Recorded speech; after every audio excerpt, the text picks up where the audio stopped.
Ladies and gentlemen, thank you for your patience. We are waiting on one more shuttle bus to arrive. Once it's here, we will get our program started. Once again, thank you.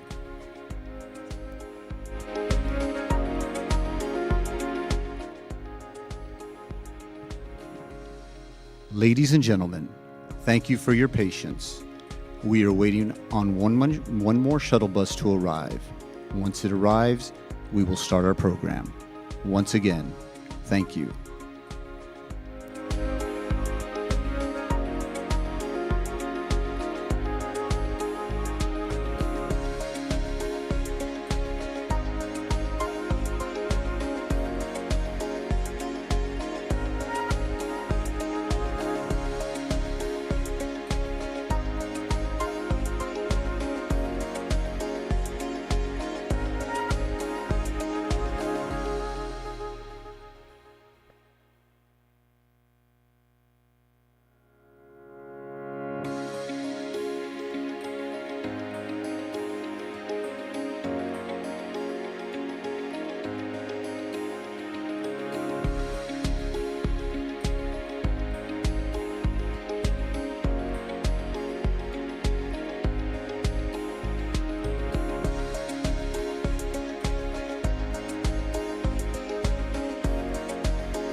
Good morning, and welcome to State of Indian Nations 2024. At this time, we ask you to please take your seats as our program is about to begin.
Here to provide an honor song, please welcome Lance Fisher and Giovanna Gross to the stage. Lance Fisher is from the Northern Cheyenne Nation, and Giovanna Gross is from the Oglala Lakota Nation and Northern Peru. Together, they sing not only to preserve their indigenous languages, but to inspire our youth and celebrate the gift of life. Please join me in giving them a warm welcome.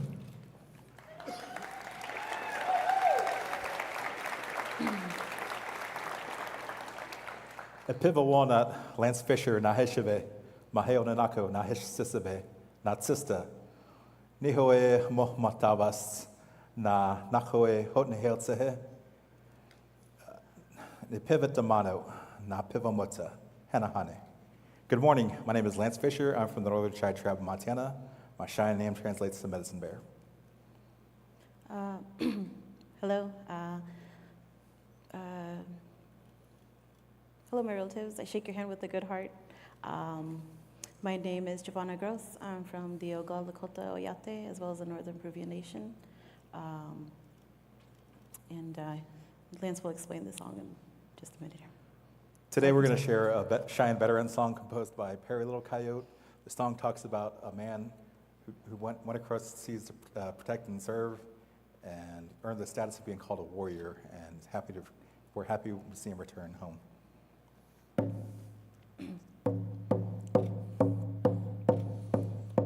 Yahweh, Yahweh, Yahweh, Yahweh, Yahweh, Yahweh, Yahweh, Yahweh, Yahweh, Yahweh, Yahweh, Yahweh,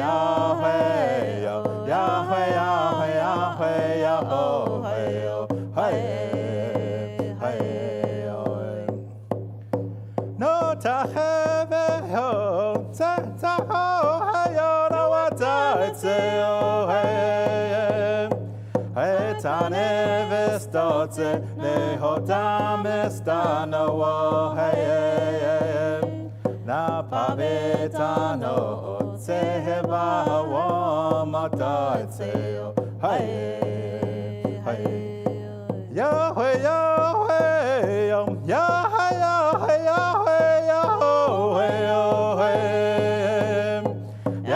Yahweh, Yahweh, Yahweh, Yahweh,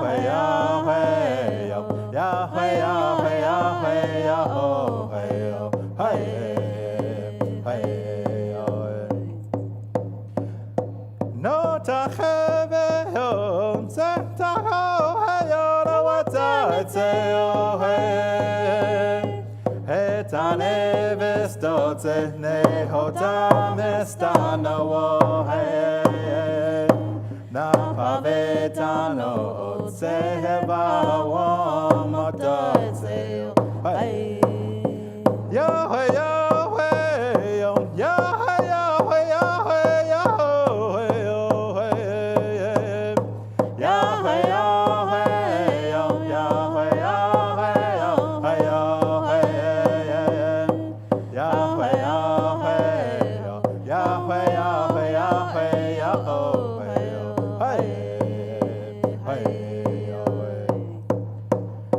no taheve ho ta ho hayo na wata tse o he tane vestote ne ho ta mesta no wo he na paveta no tse ba wo mata tse o Nyashiman Haho, thank you very much.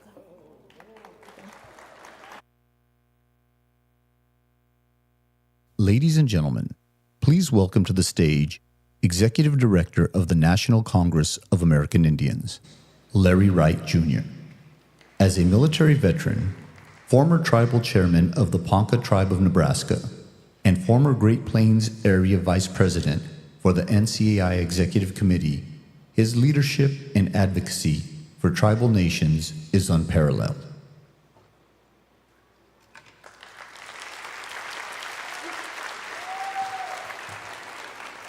Aho, Ponkamase, Halashbahan, De Wanoke, Ijajek Diabli, Wishti Usni Ponkabli. Good morning, esteemed guests, dedicated leaders, and community members.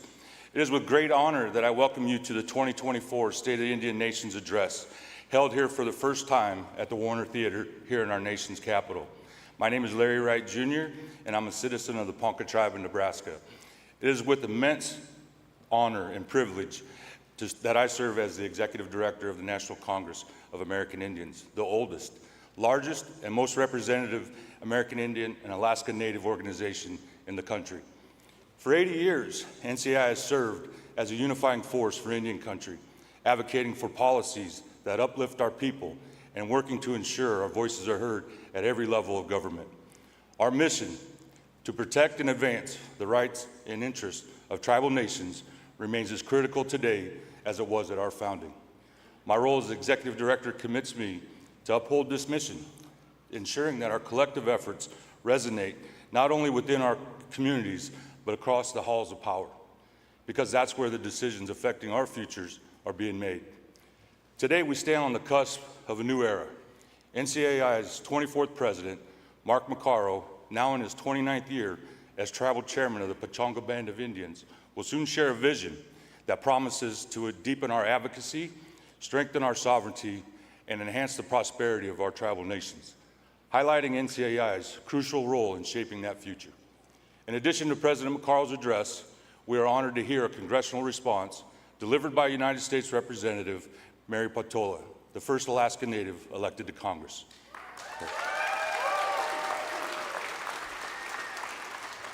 Representative Patola's response not only signifies the progress we have made in ensuring Native voices are represented at the highest levels of government, but the importance of our continued engagement in the political process. She will give insight as how we can continue to strengthen our nation-to-nation relationships and work together to address the challenges facing Indian country. We will also hear from the NCI Youth Commission. As we come together today, bound by our shared history, culture, and aspirations, let us listen, learn, be challenged, and inspired by the words that we hear. And let us move forward together. Throughout today's event, I also invite everyone in the audience to join the conversation online. Use the official hashtag SOIN2024 to share your insights, photos, reflections, and amplify our unified voices across social media platforms. And lastly, thank you for being part of this historic event. To our esteemed tribal leaders, government officials, partners, and allies, your presence here signifies the strength of our partnerships and the importance of our ongoing collaboration. NCI will continue to stand at the forefront of advocacy for the rights and interests of tribal nations. Together, we are forging a future where every Native person can achieve their full potential, and tribal nations are recognized and respected as the sovereign entities that we are. Now it is with great honor that I welcome to the stage the 24th President of the National Congress of American Indians, Chairman Mark McCarroll.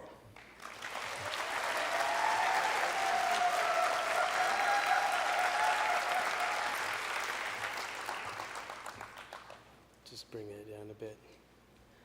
Meyuyam, Palovo Echnai, Meyuyam, no Kiyam, no Neshkinam, no Otnanum, Atwilam, Amayum, be Neshkinum, be Nekbi Voktum, be Payom Kawachum, non Mark Makara Yuka, be Kiktumi Mukara, be Kangish, be non Pachanga Wish, Bum Toshkagati. Greetings, everyone, and good morning. My name is Mark McCarroll of the Mokara and Ground Squirrel clans, and I'm the tribal chairman of the Pechanga Band of Indians in California. I am privileged to live life alongside my extraordinary partner in this work, Holly Cook McCarroll, and our kids, Hudson, Reg, our daughter Rebecca, and David. Holly and Reg are here today, somewhere there. And I thank the Pechanga Band of Indians, my people, Pechangayam. By resolution and goodwill, you wholeheartedly supported this endeavor for me to be NCAI president. Noshrona Pilek Lovika. All right? Pechanga. Welcome to this Welcome to the 2024 State of Indian Nations Address.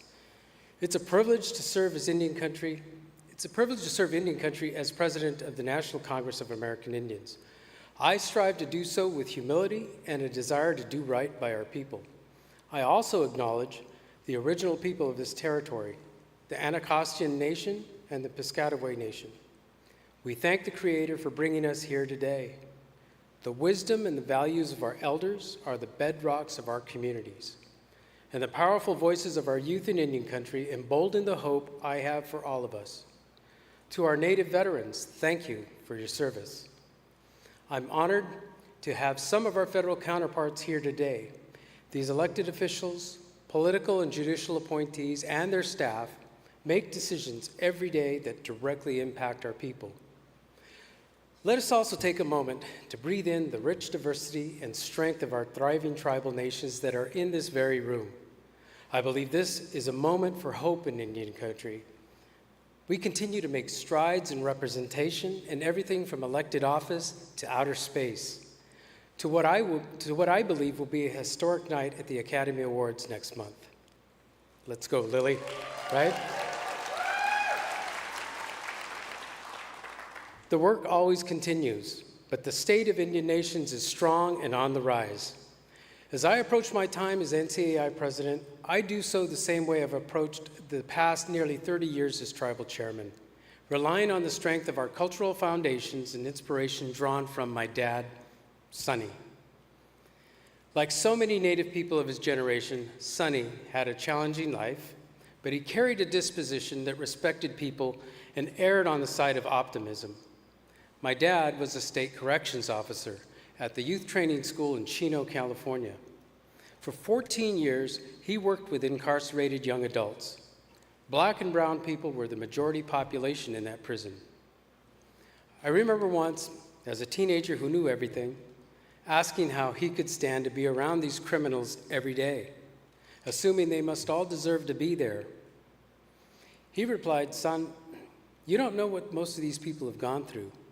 Don't judge them on what might have been their worst decision and lowest point in their life." I took his wisdom to heart, as I've carried his words with me ever since. My dad was killed in the line of duty in 1988, chasing down an escaping prisoner. Now, I'm also a bird singer and a Quanah singer back at home. Like many of you, the songs that we sing at social gatherings and funerals teach us about our place in the world. Through our songs, I know the word for bison. In my language, for example, the word is uchanat. But there have not been bison in Southern California for thousands of years. We had a contract archaeologist in our valley who was dismissive of the possibility that bison had ever roamed Southern California. He called it a memory culture word. But isn't it interesting that whenever there's a construction project in our area, and that requires excavation that goes down more than 20 feet, they always find bison bones. What sounds more plausible? That my people made up a word for an animal that never lived among them, or that my people date back in our part of the world to the Ice Age, and maybe as long as 2.5 million years ago.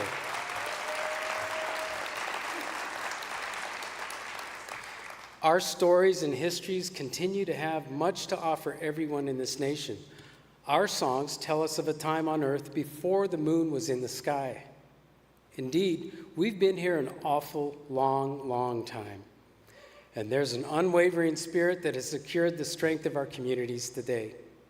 We are the first Americans, and our tribal nations are the first governments.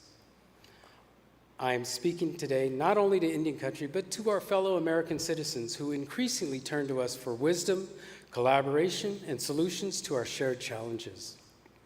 This beautiful theater is grand. This beautiful theater where we're gathered first opened 100 years ago in 1924, the same year Indians in this country gained American citizenship and the right to vote. But this theater doesn't look exactly the way it did in 1924, and neither does Indian country. Our communities continue to rebuild and reinforce our traditions and cultures and values. We've withstood the test of time. Long after this building is gone, we will still be here.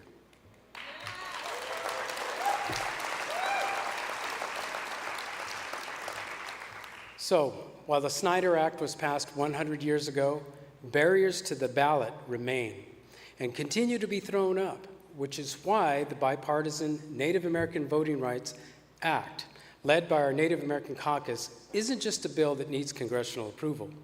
It's a tool that empowers our political voice and the Native vote. In 2024, the power of the Native vote holds the potential to swing elections and shape history, not just for Native people, but for everyone in the United States for generations.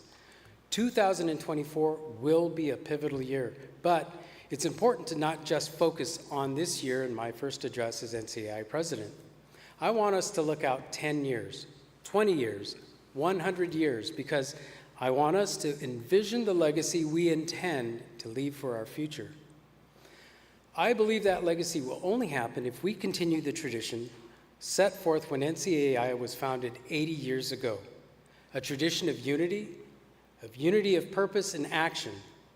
Now, those who founded NCAI here in America's capital knew each tribal nation has its unique culture and that we are united by a common purpose, that a unified voice and collective action are the pathways to protecting and strengthening the sovereignty of our tribal nations. This wisdom transcends and connects generations.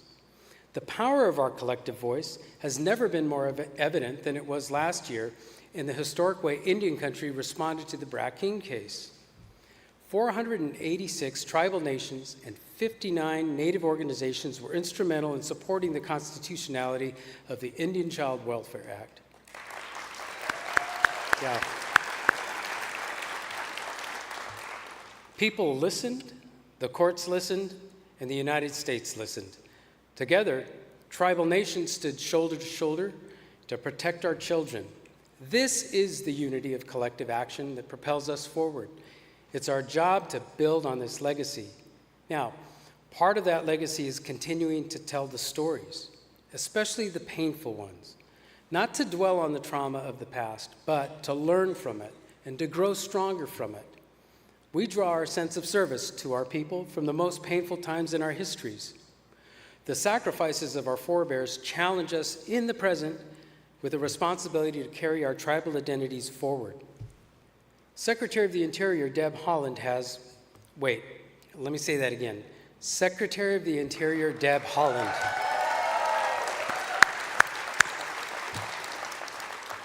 I want to make sure we never take this moment for granted.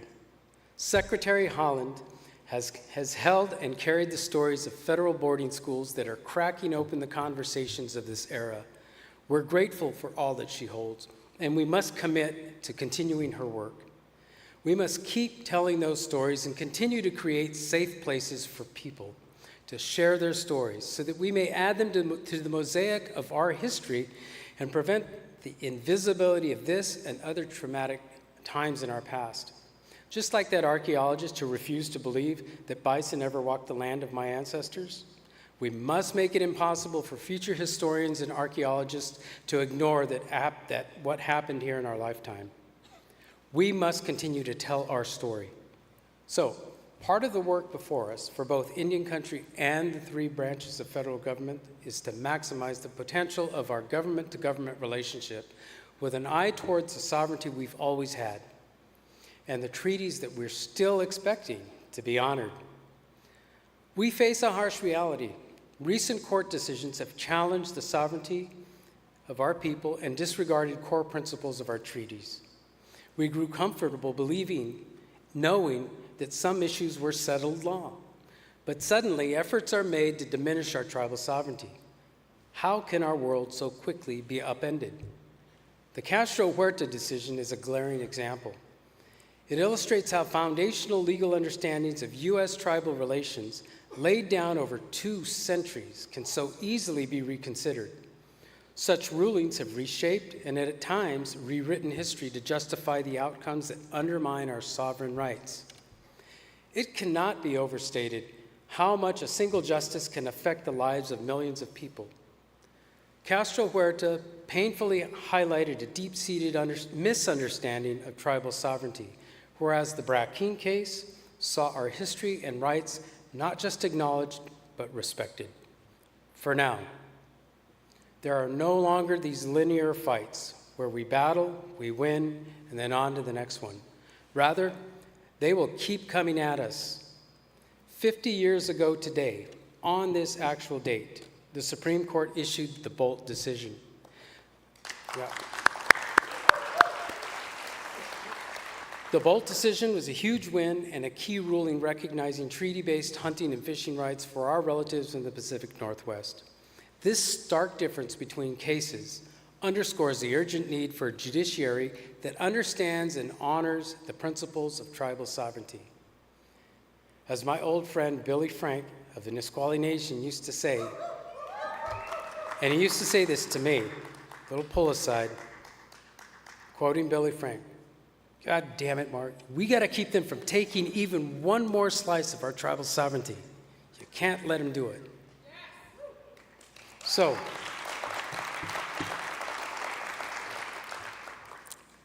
to ensure this, federal Indian law and the history of our government-to-government relations must be integral to legal education everywhere and mandatory on bar exams in all states. Now, we commend President Biden for nominating a historic number of Native Americans to the federal bench, and we thank the senators who led the vote in confirming these nominations. We have seen true champions within the halls of Congress in both chambers who deeply understand our communities and fight for our futures alongside us. Sharice Davids, Tom Cole, Mary Peltola, Josh Brakeen, and Mark Wayne Mullen. Yes. We honor and recognize your voices in the House and Senate. Congress must fulfill the promises made by the United States, promises that have been made, paid for, and are yet to be kept. Promises enshrined in treaties negotiated between nations, the supreme law of the land. We seek immediate action in crucial areas such as healthcare, housing, and the management of our lands and waters. Let me be clear, the well-being and the future of tribal nations should never be overshadowed by political agendas. Our needs and rights must rise above partisan politics.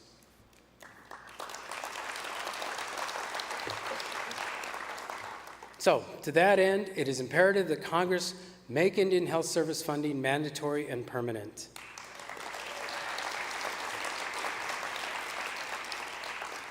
This is a crucial policy that will prevent the loss of Native lives due to political gridlocks and government shutdowns. We also call for long overdue reauthorization of the Native American Housing and Self-Determination Act to modernize the funding structures and address housing insecurity that disproportionately affects Native people. This is a bipartisan effort led by Brian Schatz and Lisa Murkowski of the Senate Committee on Indian Affairs. Congress must pass a farm bill that respects tribal sovereignty. It should facilitate expanded self-determination, recognize traditional conservation practices, and empower tribal nations to have greater control over their food systems. Our inherent sovereignty must be broadly recognized, including our authority to enforce laws within our own lands. Freeing us from dual taxation halts our economic growth. Indian country needs are not entitlements. Indian country's needs are non-negotiable, they are imperative, and they must be met.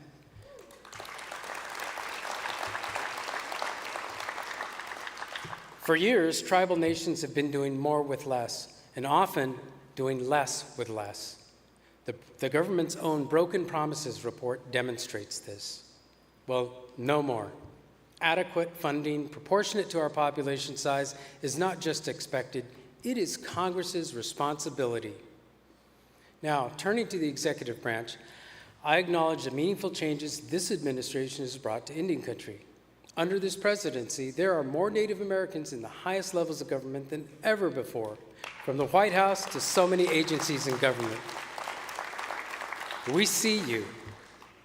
This representation fosters a deeper understanding of our needs. Substantial efforts have been made to enhance government-to-government dialogue and to seek consultation with us.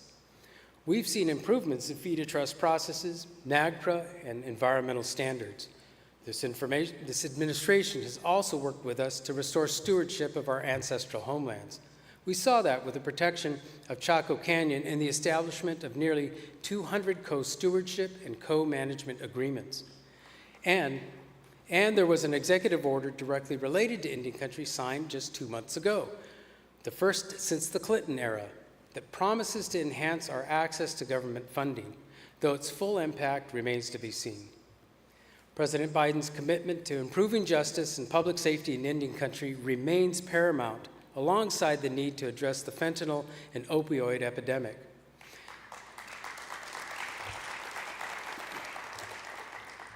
At the core of this effort is the need to bolster tribal criminal jurisdiction and increase law enforcement resources. We must be equipped to effectively confront and overcome the devastating consequences of this epidemic and save lives. And no discussion in Indian Country would be complete without confronting a glaring injustice. After 49 years, the continued imprisonment of Leonard Peltier.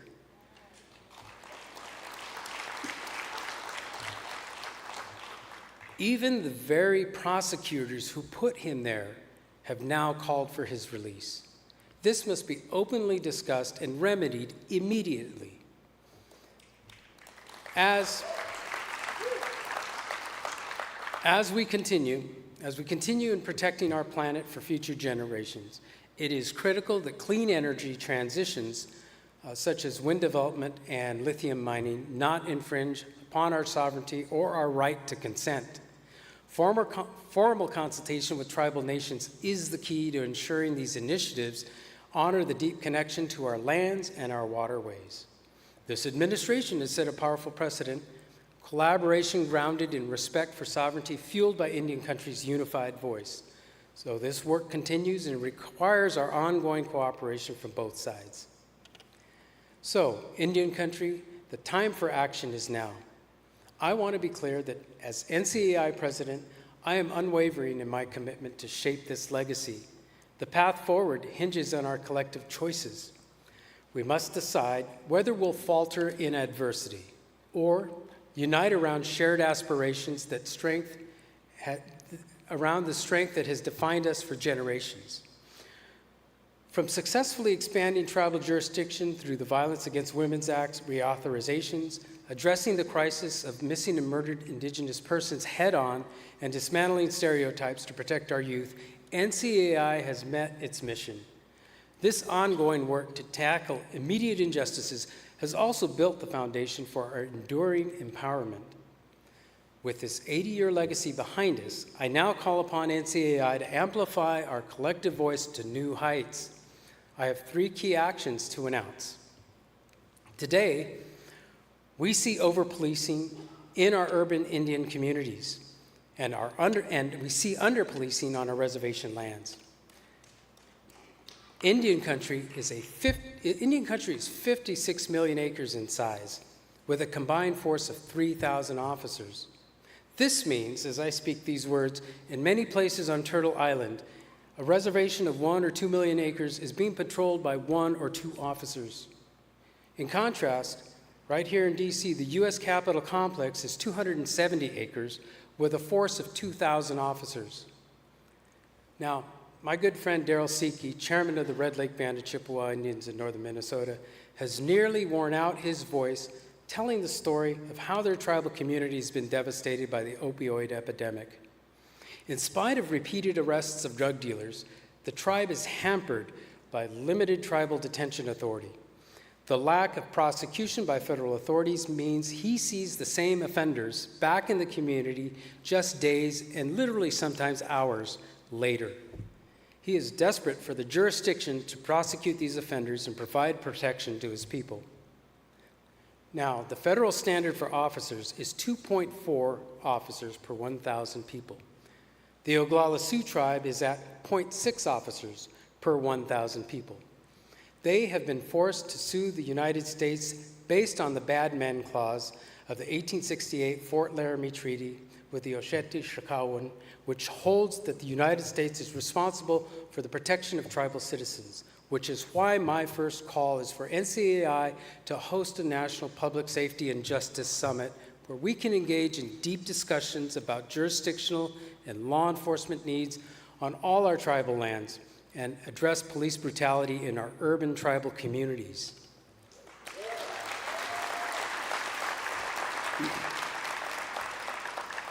The injustices of over-policing and over-incarceration must be addressed and remedied. The chronic underfunding and under-resourcing of law enforcement on tribal lands needs to end. This conversation will also include the fentanyl and opioid crisis. The crisis knows no boundaries or borders, so our dialogue can't just include tribal leaders. It has to include also federal, state, county, and community leaders affected by this epidemic. Now, second, I'm announcing the formation of a task force within NCAI that will focus on the integrity of tribal membership and foster education and healing, tribal membership within NCAI. We're all aware of the constitutional amendment vote that happened at our last gathering. I want us to work through this in a respectful way. This is essential for uniting our voices and forging a legacy of unity and strength. And to our Alaska relatives, I recognize our unity as Indigenous people. Our partnership moving forward is critically important. We need to have an open dialogue of Alaska Native corporations, of the role of Alaska Native corporations, on the effect of climate change and rising sea temperatures on coastal communities and salmon viability, on policies around commercial fishing and salmon bycatch, and on transborder mining without environmental mitigation. Now, third, our collective and continued political engagement is crucial. Every vote we cast has the power to shape the future. I intend to convene a Native Vote Roundtable to ensure Indian Country's voting voice is amplified and our access to the ballot is ensured.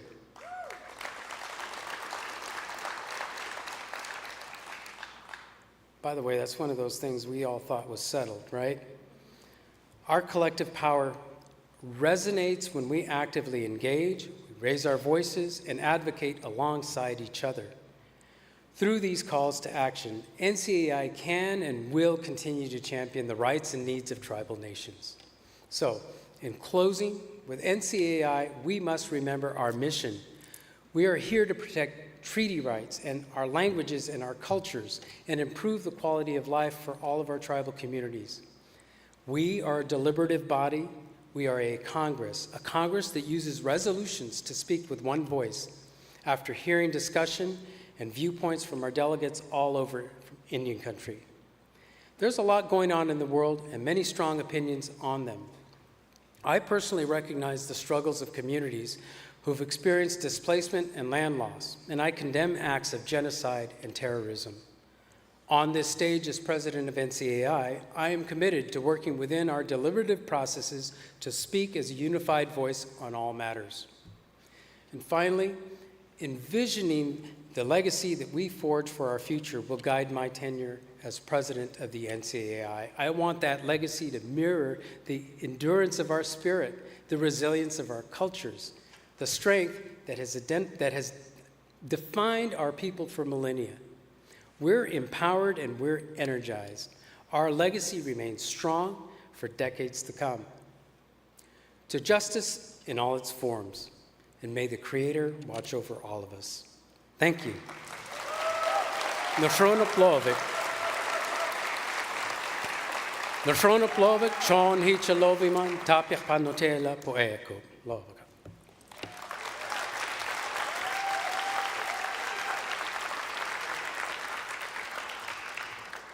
Thank you, President McCarl, for your insightful and inspiring address. Your leadership and dedication to the sovereignty, justice, and community well-being of tribal nations set a strong foundation for the work that we will continue to undertake together. As we transition from reflecting on the state of our nations to envisioning the path forward, it is my honor to introduce a groundbreaking leader who embodies the spirit of progress and representation for our people in the halls of Congress, making history as the first Alaska Native elected to Congress and addressing the NCAI for the first time. Please join me in welcoming United States Representative Mayor Peltola, to provide today's congressional response. Hello, and thank you for the invitation to give this response today.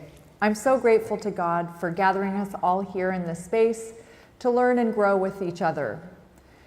We are truly blessed to have this opportunity and the energy to make change and to chart a strong course forward as Native people. If you would have told me just 2 years ago that I'd be giving the congressional response to NCAI's State of the Indians Nation address, I would not have believed it. I have come so far only because of the hard work and striving of generations of my ancestors who came before. Every one of you in this room bears a piece of that success. Since I arrived in DC, so many people have told me how inspirational my story has been to them from all corners of the country. As grateful as that makes me, it can also feel like a lot to live up to. I'm only one person, and there's so much work to be done. In moments like those, I remember why I'm here. It's not because I can fix everything alone, but because there are many people who are counting on me to make their voices heard. And I know I'm not alone because there are people like you out there with me. As I respond to the state of Indian nations, I think it's worth reflecting on the successes that our work has already achieved. Native people have accomplished so much in recent years through determination and cooperation. We've placed discussion of tribal management, traditional knowledge, and sovereignty into the lexicon and procedures of government. We have begun to co-manage federal lands across the country. We've continued to elect members of Congress, and we are only beginning to find our full strength. These victories should inspire us for the work that lies ahead, because there's so much to be done and significant challenges in our path that we will only be able to tackle together. I applaud President Makaro's speech, and particularly its focus on justice, sovereignty, and commitment to our communities. I'd like to discuss each of these issues. Justice. I was grateful to hear President Makaro's call for a National Public Safety and Justice Summit. This is a dire need for so many of our communities, and I'd be happy to attend and assist as my office and I are able.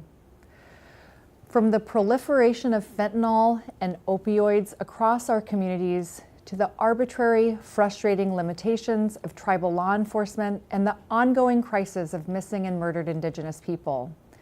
We are facing too many threats to our lives and livelihoods on a daily basis. My state knows these challenges firsthand. Fentanyl has found its way even to some of our most remote Alaskan communities where all goods have to be flown in or barged. Everywhere these drugs go, they wreak havoc on our families and on our underfunded, overburdened health and public safety systems. We need a coordinated national response, which is why I'm proud to be a supporter of the Combating Fentanyl Poisoning Act of 2023. This bill would authorize grant programs to combat fentanyl poisonings, but it is only one part of the solution. We need to control our border and the drugs flowing in from other countries, and we need to invest in education, workforce, and healthcare systems to provide pathways away from drugs. As President Makaro said, however, justice is not merely about crime and enforcement. If we could stop the flow of fentanyl tomorrow, we would be safer. But that alone would not be justice. True justice is a state of relationships and balance between people that must be achieved and maintained through deliberate effort and governance. Native people have been denied justice, parity, and equitable opportunities for too long in too many areas. Alaska's legendary former Representative Don Young knew this well and was a champion for Native people in so many ways.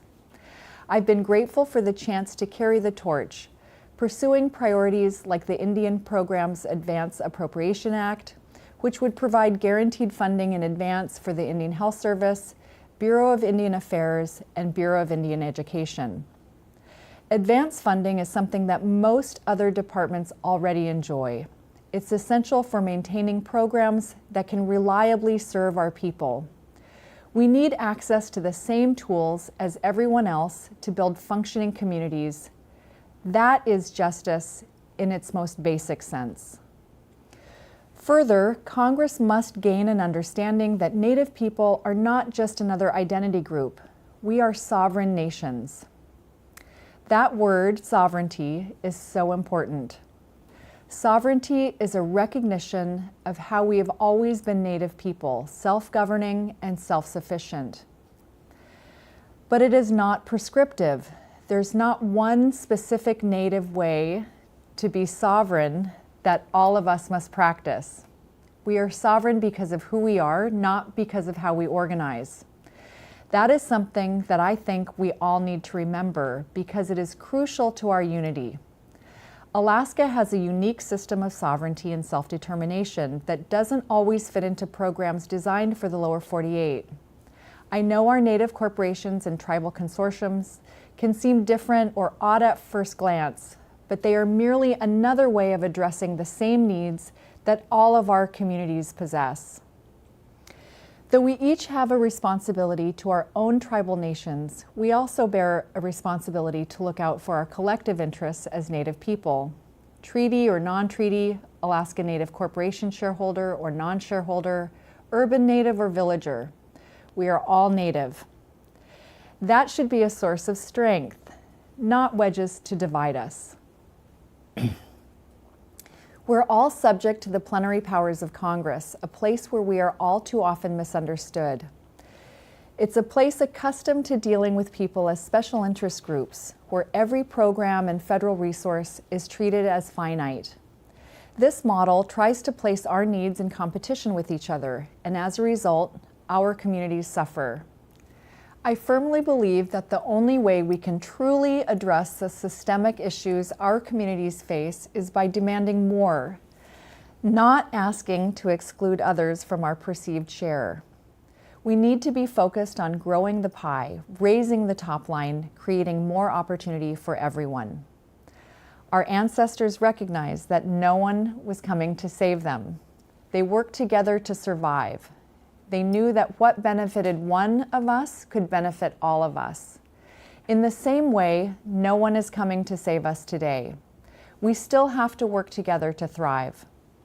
There's no better example of this than the Native American Voting Rights Act, a badly needed piece of legislation that will better enfranchise many of our communities and enable us to truly act as the sovereign entities we are. But it is currently stuck in this Congress because it does not have a Republican co-sponsor. I'm working hard to make this a bipartisan bill, but we need the full might of our collective action to break through this gridlock. After seeing firsthand how partisanship and political tribalism has affected Congress, I hope that we do not fall into the same trap. This is where I see NCAI's role so clearly. This is the National Congress of American Indians. This is the place where we can speak with one voice, where we can support one another and lift each other up. If we let arguments over sovereignty be used to degrade one another, we degrade the power of that term and limit our power to demand change. I am glad to hear about the proposal for an internal NCAI task force to discuss our direction. This is a critical step, an opportunity to come together, heal, and unify. As NCAI undertakes this effort, I merely ask that the task force be representative and inclusive of all regions, all peoples, and all tribes. It is the only way to truly represent our communities. At the end of the day, that's why all of us are here, to improve the quality of life for our communities. We have seen the failures of Congress to meet its obligations and provide for our people too many times. We're all painfully aware of the needs our communities have, needs that continue to shock my colleagues here when I relay them. In my state, 32 communities are without basic water and sewer infrastructure. Many more have unreliable or untreated systems. Houses are old and worn and frequently overcrowded. Across Alaska, a state which would stretch from Jacksonville to San Francisco if laid upon a map of the lower 48, are remote communities without the means or authority to protect themselves, who must sometimes wait days for law enforcement to arrive via boats or planes. These are not just issues of safety and health, they're issues of basic human dignity. No one should be expected to endure these conditions. They will not be solved by mere scraps of federal funding. Our needs must be the foundation for our collective action. Our pie deserves to get bigger. The top line must be grown, and it can be. It just takes all of us. I know that unity is not a new idea. President Maccaro was right to speak so much about it. Unity is an idea that has to be actively encouraged by our leaders and practiced at every level of our organizations. That means we all need to step it up in our communities. There will never be enough Native people in our courts or in Congress until we decide that we are willing to put ourselves there. We need to get all of our people involved, engaged, and yes, running for office. I ran because I knew that someone needed to stand up for our fish. It was truly as simple as that. Being pro-fish isn't just a slogan to me, it's a way of life.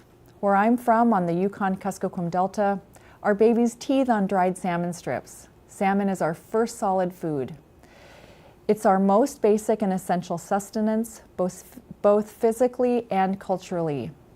I know there are issues like this that you all care deeply about as well, issues unique and significant to your communities and histories. These are the issues that can be hard to convince Congress to care about when it's just one person or one tribe speaking about the issues that affect them. But when we unify to elect candidates that can speak with a single loud voice, it makes a difference. People are starting to pay attention to fish now. This administration just issued one of the most significant executive orders on fishing in our nation's history to crack down on imports from foreign trawl fleets that are damaging our oceans and discarding fish by the thousands. NOAA is looking at revising our national fisheries regulations for the first time in a decade. All of this happened because Alaska Natives were unified. We showed up to vote as a community. I know that many of you have done this in your own communities as well. We all know that it works. We just need to be willing to do it at the highest level. It's been the honor of my life to serve in this seat and to advocate for Alaska and Native people. I also believe the state of Indian nations is strong, but we are still far from realizing our true strength. I want to be a partner with all of you to help us find it, but we need more than just me. I look forward to the day where we are represented in true proportion. I look forward to the day where resources are more justly allocated, where sovereignty and self-determination is respected by all, and where our communities are put first. I know we can get there, and I look forward to speaking with many of you later this week on more important issues to our people. The conversation is only beginning. Oyana.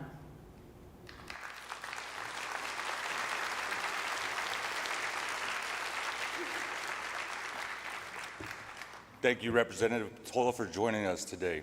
As an ally on Capitol Hill and a trailblazer for all of Indian country, we appreciate your partnership, and we are excited to have you join us later this week during ECWS. Next, please join me in welcoming to the stage NCI Youth Commission co-presidents, Caleb Dash, a citizen of the Salt River Pima Maricopa Indian Committee, and Yananawi Logan, Deer Clan from the Seneca Nation of Indians.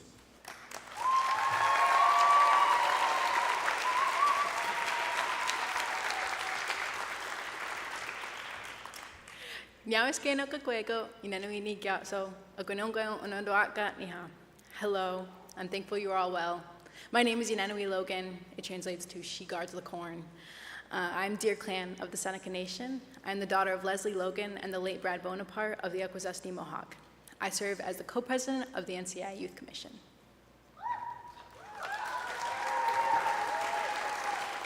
Shopgaich, Banichiri, Caleb Dash, Ayanam Jud, Unakimel Atam, Chahalechitam Pipas Juvat. Hello everyone, my name is Caleb Dash and I come from the Salt River Pima Maricopa Indian community in Arizona, and I serve as the co-president of the NCI Youth Commission. 21 years and 5 months ago, I came into this world not knowing anything but learning from my family how to walk, talk, and learn. Here I am now, still learning and growing with each passing day, not knowing what the future holds. Although I am 21, I feel the pains and burdens of living in the 21st century and the struggle Native people continue to face from the federal government and within our nations.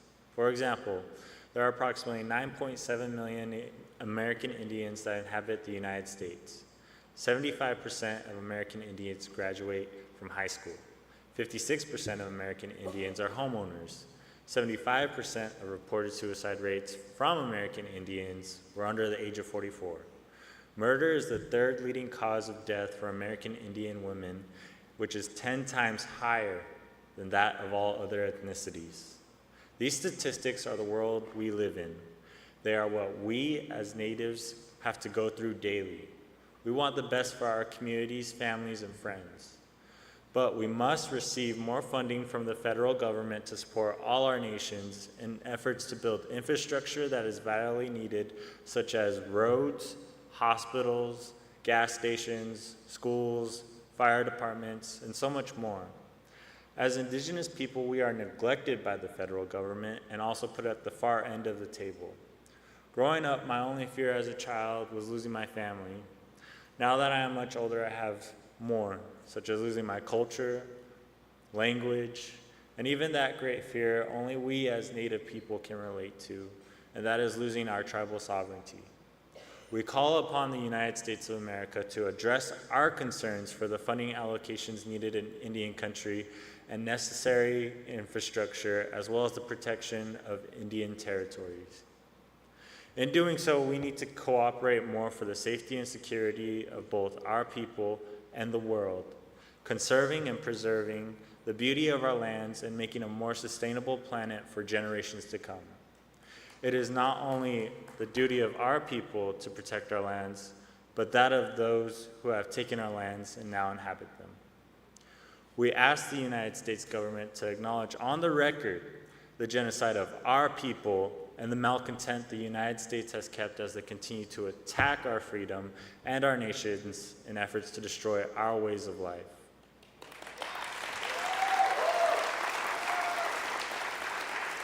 That said, and being a voice of the youth, we also want to invite tribal nations to ask the United States government to call for a ceasefire in Gaza. It is up to us to continue. It is up to us to continue to preserve and defend our people and help those around the world, because if it were happening here, I'd want as much help as possible for my family. As people of the world, we know that what is happening worldwide also impacts us, and it is our job to help those in need. Lastly, I want to share a story. It was a few years ago when I was a Boy Scout. I had some friends, we got along, joke here and there, just like any other. But one day while we were out camping at one of the scout camps, one of my friends, we'll call him Joe, and another one of my friends, we'll call him John. They were both talking behind me and a few others, but when we heard a scream behind us, we looked back and we saw my friend Joe hitting our friend John with a rock. We later discovered that behind us, they were making fun of each other when it went too far. Joe was a child and a product of group homes and had many difficulties controlling his emotions. Our other friend, the provocator, was not, but we all knew that sometimes he teased too much, and inevitably, it was a powder keg between them.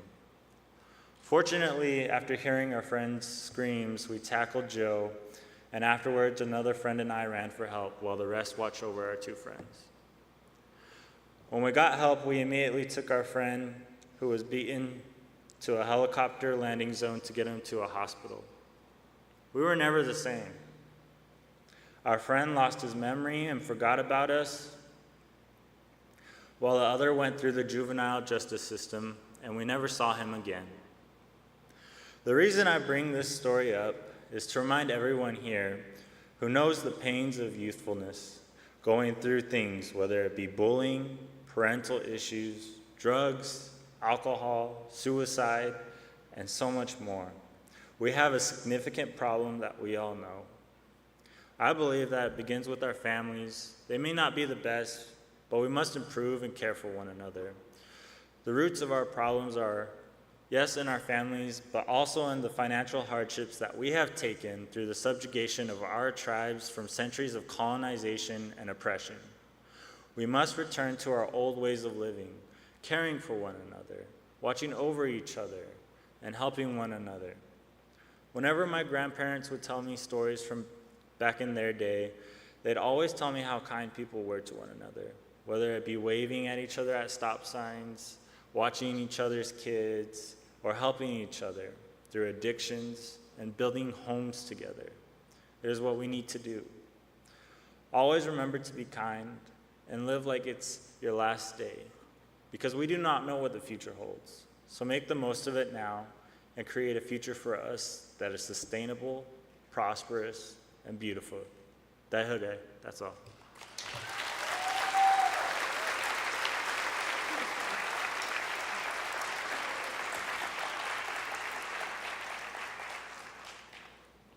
I stand before you today with a profound sense of responsibility and a deep commitment to shedding light on a critical and often overlooked matter, the state of Indigenous youth.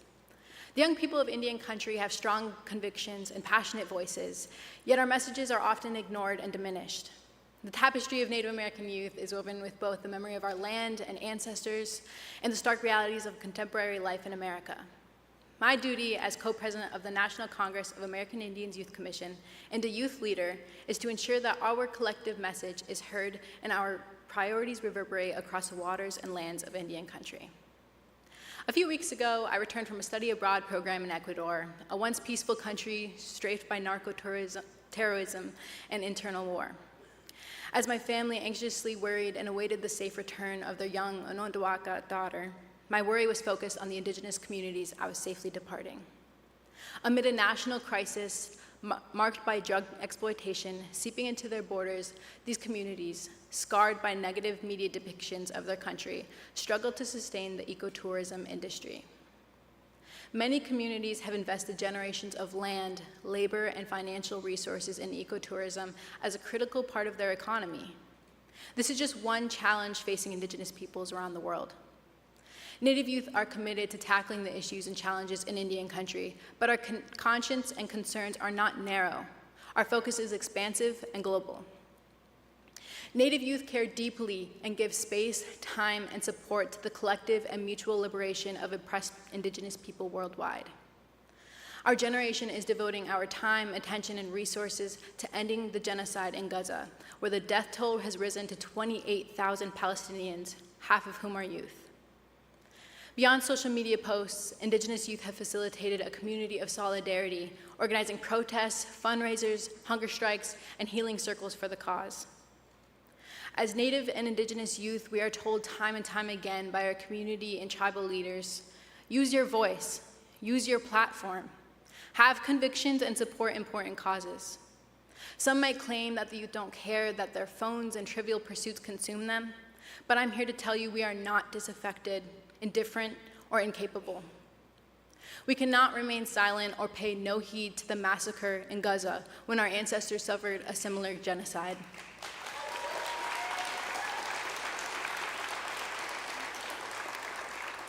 And whether experienced in our past or we see the actual happening here, genocide is genocide, and it should always be condemned. We Indigenous youth are compelled to support this important cause by speaking out and calling attention to genocide, a shared horror that is a central part to our painful history. In the Clinton-Sullivan Scorched Earth campaign, our villages and crops were burned, women and children were killed, and the Haudenosaunee were removed from our ancestral homelands. In the Oka crisis of 1990, the Canadian government denied the Kanien'kehá:ka human rights, and violence ensued over 78 days. The Osage reign of terror continues today while they fight for mineral rights and the ongoing consequences of loss of land and rights to non-natives. Tourism in Hawaii has displaced Native Hawaiians and destroyed natural resources, contributing to the Maui wildfires that have devastated the Native communities. We are not just familiar with what we see unfolding in Gaza, the forced displacement, extraction of resources, demolition of culture and demonization of our identities, and the raping and murdering of our people.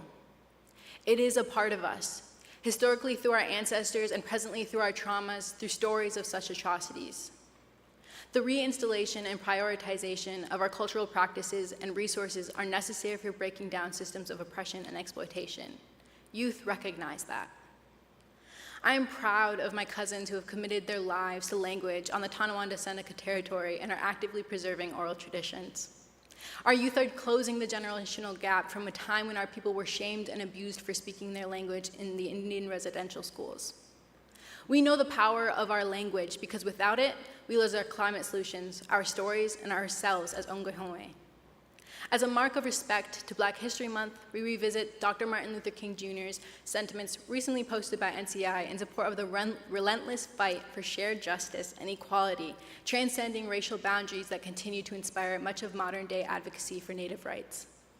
As mentioned, NCI remains dedicated to championing his dream of a more just and equitable world. Dr. Martin Luther King Jr. reminds us that injustice anywhere is a threat to justice everywhere.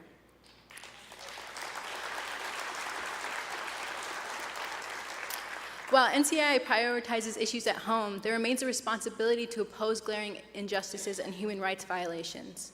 NCI defends sovereignty and seeks to protect rights and advocate for the needs of tribal communities. The very mission of NCI is to uphold and support Indigenous peoples collectively.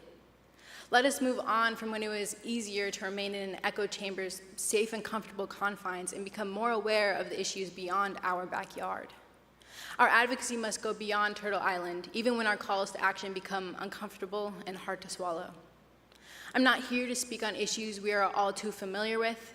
We all know the needs of the communities we come from, and we are all aware of the solutions we need for a future our ancestors dreamed of. I am here to challenge those of you who can relate to dig deep, because that's where the real solidarity work comes in. That's what it means to be a good relative.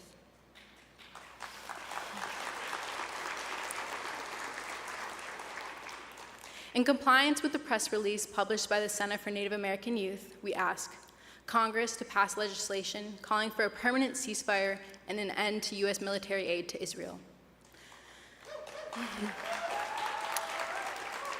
This includes introducing or supporting legislation such as House Resolution 786, which calls for a ceasefire in Palestine.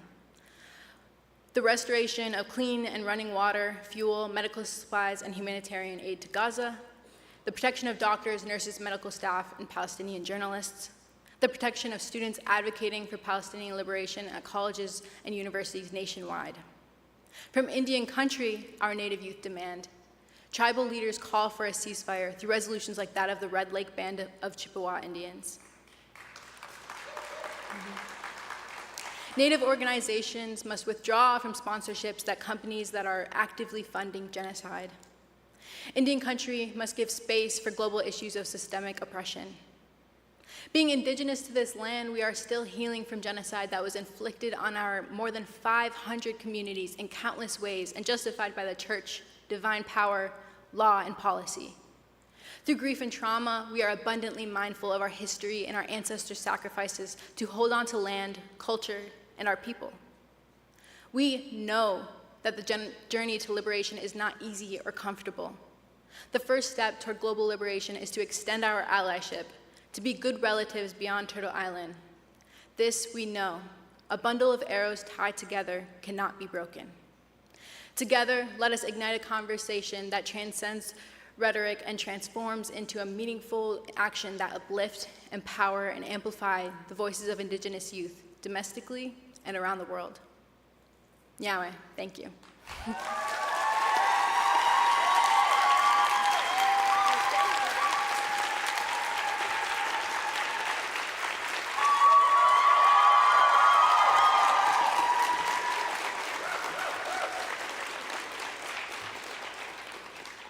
Thank you, Co-President Dash and Co-President Logan.